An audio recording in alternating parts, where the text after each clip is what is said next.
You Java's dynamic binding topic. So what is dynamic binding? Let us see that. It refers to the execution of a program where type of object is determined or known at runtime. Okay, that is execution time. So dynamic binding is also called as late binding because it happens during the program execution or during runtime of the program. Now, this can be easily understood using a concept called as a method overriding.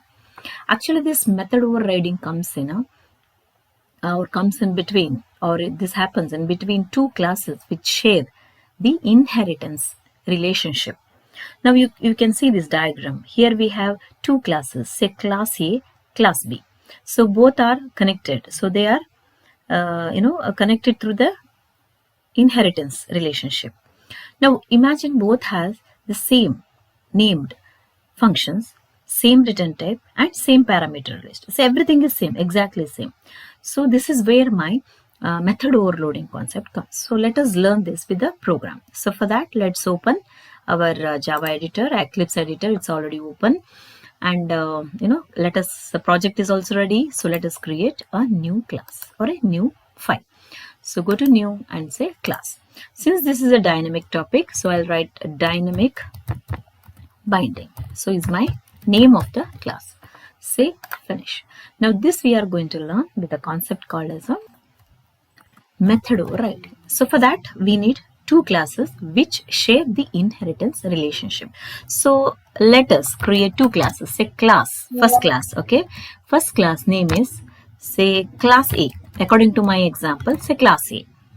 Now this class has one function which has no return type, so there is void, nothing it's returning. What's the name of that? Show. It's showing something, okay, simple one, and no parameter also. But the body of this function has something to show, something to display. So let us write a simple message here, system.out.println, and say I am from class A, just to know, okay, this method belongs to class A. Now as I told you, both here since we have two classes, class A and class B, so let me create one more class which is a subclass of this. Okay, since they share the inheritance relationship, this class B, I'm going to create class B which extends, means which is a subclass of our class A, which is a superclass, or we can say base class. Now this also contains same name, same return type, same, exactly same, everything, parameter, everything. Okay, so only here I'll just change the message. I say I am from class B. So just to know, like this message belongs to which show, which class ka show method. Okay, now my two classes are ready. So let us write the main program. So public class, say, since my class name is dynamic binding, so it's ready. So let me create a main function, public static void main, then say string arg. Okay, so what's the next line? So next line is to create an object. Now let us create an object of, firstly we'll create an object of the first class. What is the first class? First class is class A. So let me copy this. So class A, and let us create one object of it. Let's say small letter a is equal to new class A, and then let us open close bracket. So one object is ready, and this belongs to class A itself. Okay, so now this object A refers to, or it references to a class A. So it's a class A object. Now using this A object, let me call a show function. So what happens when I call show function? Okay, let's see that.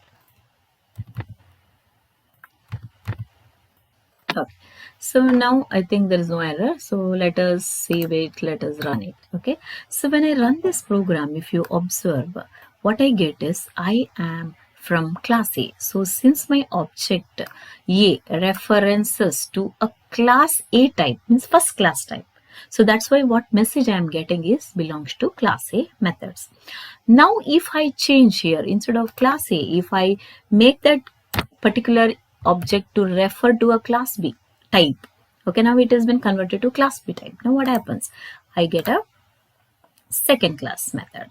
So now the method overriding, how it's connected to dynamic binding, or why the name method overriding here, because they say that when there are two classes which share the inheritance relationship, and they both have the same named method, everything same, return type, name, parameter, everything, always the subclass will override the superclass method.